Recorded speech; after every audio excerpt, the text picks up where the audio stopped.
Learn English through stories F29 PDF. Adapted and modified by Kulwant Singh Sandhu. Contents 1. The 101 Dalmatians. Chap 4, 5 and 6. 2. Grammar page. 1. The 101 Dalmatians. By Dodie Smith. Chapter 4. Cruella de Vil pays 2 calls. The next day, 5 more puppies were brought down to Perdita, and she fed them splendidly. Perdita now had her bed in the dresser cupboard, where there would not be too much light for the puppies' eyes. These began to open in 8 days. And a week after that, the puppies' spots began to show. What a day it was when Mr. Dearly saw the first spot! After that, spots came thick and fast.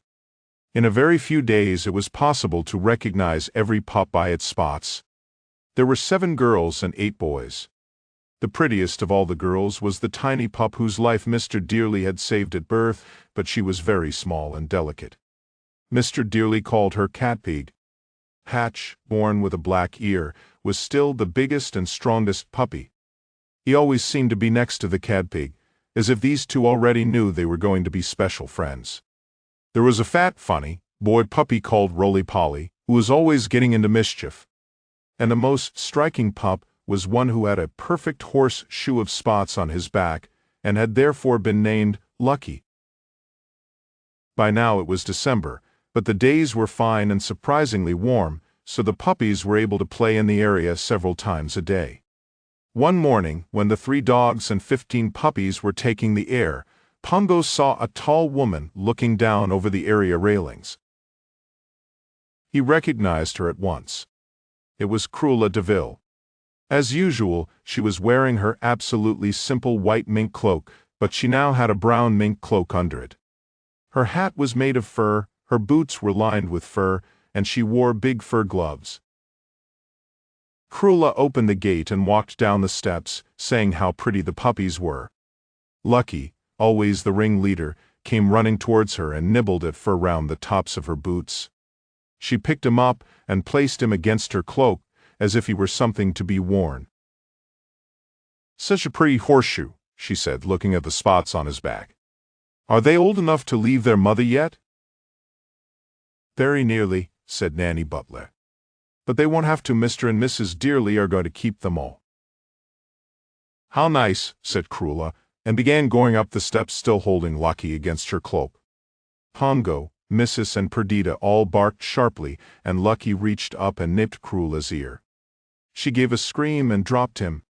Nanny Butler was quick enough to catch him in her apron. Every day now, the puppies grew stronger and more independent.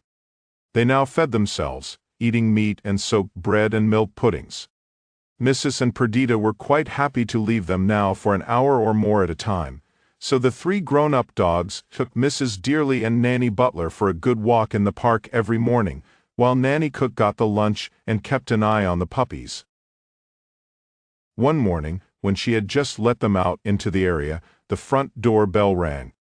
It was Cruella de Vil, and when she heard Mrs. Dearly was out, she said she would come in and wait. She asked many questions about the Dearlys and the puppies, and then said she would walk in the park and hoped to meet Mrs. Dearly. Nanny Cook went to the window to point out the nearest way into the park. She noticed a small black van in front of the house. At that very moment it drove off at a great pace. Cruella suddenly seemed in a hurry. She almost ran out of the house and down the front door steps. "Can't think how she can move so fast in all those furs," thought Nanny Cook, closing the front door. She hurried down to the kitchen and opened the door to the area. Not a pup in sight. "They've been stolen, I know they have," she cried, bursting into tears. "It must have been in the van I saw driving away." Cruella de Vil seemed to have changed her mind about going into the park. She was already halfway back to her own house, walking very fast indeed. Chapter 5. Hark, hark, the dogs do bark. Through her tears, Nanny Cook could now see Mrs. Dearly, Nanny Butler, and the 3 dogs who had just turned for home. As they came across the outer circle, Nanny Cook ran to meet them, crying so much that Mrs. Dearly found it hard to understand what had happened. The dogs heard the word puppies and rushed down to the area. They went dashing over the whole house, searching. Mrs. Dearly telephoned Mr. Dearly. He came home at once, bringing with him one of the top men from Scotland Yard. The top man found a bit of sacking on the area railings and said the puppies must have been dropped into sacks and driven away in the black van. He warned the Dearlys that stolen dogs were seldom returned unless a reward was offered. Mr. Dearly was willing to offer it. He rushed to Fleet Street and had large advertisements put on the front pages of the evening papers and arranged for even larger advertisements to be on the front pages of the next day's morning papers. At last night fell on the stricken household. Worn out, the 3 dogs lay in their baskets in front of the kitchen fire. A terrible suspicion was forming in Pongo's mind. Long after Mrs. and Perdita had fallen asleep, he lay awake. All through the night he put 2 and 2 together and made 4. Once or twice he almost made 5. He would say nothing about his worst fears until he was quite sure. No good news came during the day. In the afternoon, Pongo and Mrs. showed that they wanted to take Dearlys for a walk. Perdita didn't. She was determined to stay at home in case any pup returned, and was in need of a wash. From the first, it was quite clear the dogs knew just where they wanted to go. They led the way right across the park, across the road, and to the open space which is called Primrose Hill. What did surprise the Dearlys was the way Pongo and Mrs. behaved when they got to the top of the hill. They stood side by side, and they barked. They barked to the north, they barked to the south, they barked to the east and west. Each time they began the barking with 3 very strange, short, sharp barks. Anyone would think they were signaling, said Mr. Dearly. And they was signaling. It was dogs barking time. The sharp barks meant, help, help, help. Within a few minutes the news of the stolen puppies was traveling across England, and every dog who heard it once turned detective.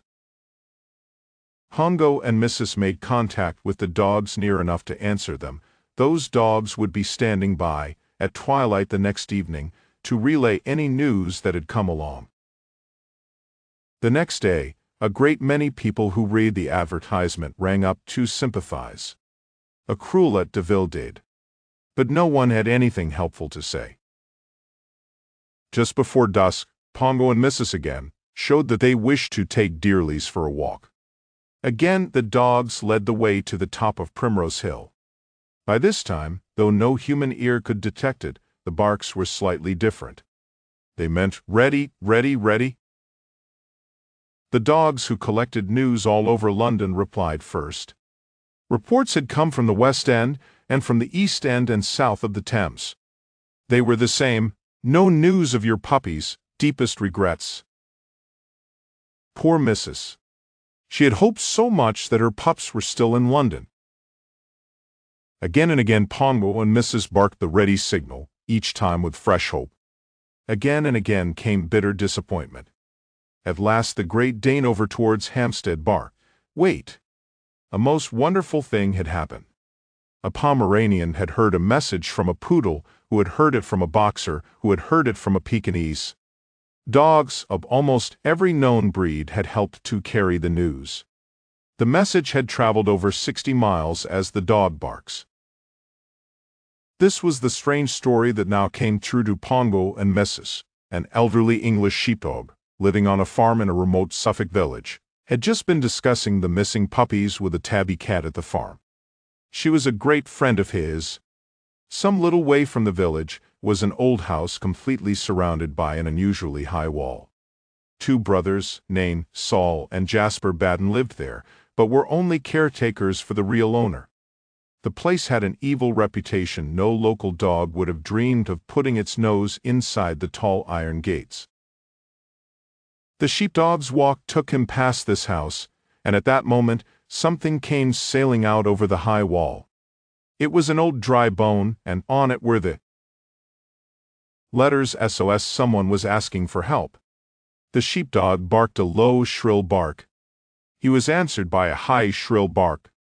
The sheepdog picked up the bone in his teeth and raced back to the farm. He showed the bone to the tabby cat. Together they hurried to the lonely house. The cat climbed the tree, went along its branches, and then leapt to a tree the other side of the wall. Through the overgrown shrubbery she came to an old brick wall which enclosed a stable yard. From behind the wall came whimperings and snufflings. She leapt to the top of the wall and looked down. One of the Batten brothers saw her and threw a stone at her. She jumped from the wall and ran for her life. In 2 minutes she was safely back with the sheepdog. "There, there," she said. "The place is seething with Dalmatian puppies." The sheepdog was a formidable twilight barker. Tonight he surpassed himself. And so the message traveled, by way of farm dogs and house dogs, great dogs and small dogs. Puppies found in lonely house SOS on Old Bone. Mrs. could not take it all in. But Pongo missed nothing. There were instructions for reaching the village, offers of hospitality on the way. And the dog chain was standing by to take a message back to the pups. Pongo barked clearly. "Tell them we're coming, tell them we start tonight, tell them to be brave." Then Mrs. found her voice.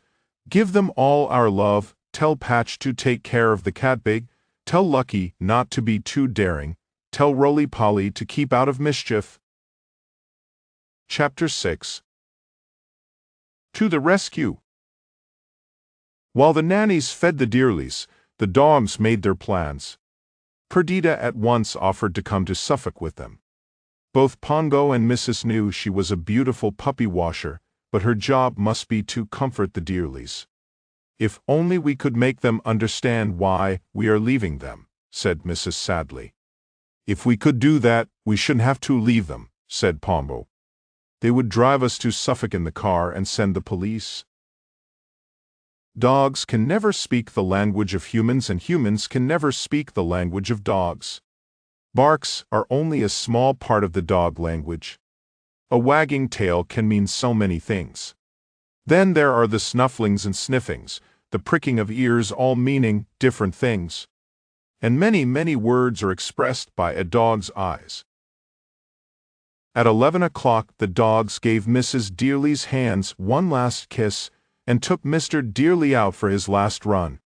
Then all the 3 dogs went to their baskets in the warm kitchen and the house settled for the night. Shortly before midnight, Pongo and Mrs. got up, ate some biscuits they had hidden, and took long drinks of water. Then they said a loving goodbye to Perdita, who was in tears, nosed open a window at the back of the house and got out. The night was fine, the stars were brilliant, but the wind was keen. Pongo saw Mrs. shiver. To warm up he started off briskly along the outer circle, looking very spirited. Mrs. kept pace with him. Pongo knew that if he could not cheer up, she would never be able to face the hardships that lay ahead. So he began a little speech to give them both courage. "We should never lose our liking for adventure, never forget our wild ancestry. Oh, I know we are worried about the puppies, but the more we worry, the less we shall be able to help them. We must be brave, we must be gay, we must know we cannot fail. Think of the day when we come back with 15 puppies running behind us. But I do wish we could have brought your coat." "I don't," said Mrs. bravely. "For if I wore a coat, how should I know how cold the puppies were? They have no coats. Oh, Pongo, how can they make the journey from Suffolk in such wintry weather?" "They may not have to make the journey yet," said Pongo. Mrs. stared in astonishment. "But we must get them back quickly, or the dog thieves will sell them." Pongo knew it was time to tell his wife the truth. He said gently, "Dear Mrs., our puppies were not stolen by ordinary dog thieves. Try not to be frightened. Our puppies were stolen by Cruella de Vil's orders so that she can have their skins made into a fur coat. Oh, Mrs., be brave." Mrs. had collapsed. She lay, her eyes full of horror. But it will be all right, dear Mrs. They will be safe for months yet. They are much too small to be used for a fur coat yet. I will go back, she cried. I will go back and tear Cruella de Vil to pieces. That would do no good at all, said Pongo firmly. We must rescue the puppies first and think of our revenge later. On to Suffolk. On to Suffolk then, said Mrs. But we shall come back, Cruella de Vil. I wasn't quite sure until this evening at the twilight barking. You didn't hear as much as I did. Mrs. Our puppies are at Hell Hall, the ancestral home of the de Vils. And he knew, though he kept this from Mrs., that the SOS on an old bone meant, save our skins. Grammar page tenses. Uses of present continuous to. The gradual change and trends.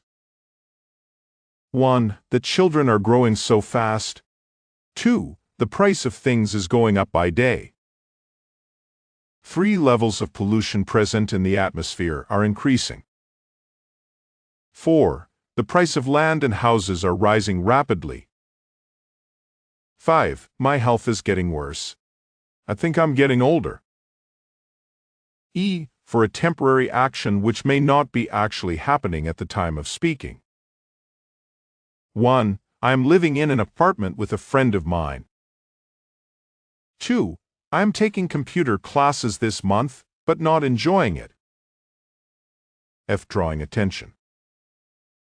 1. Look. She is coming here. 2. Look, they are fighting. 3. Hurry up. The bus is leaving soon. 4. Do not make a noise. The child is sleeping. 5. They always go to school on foot, but today they are riding on a horse. G. Adverbs used.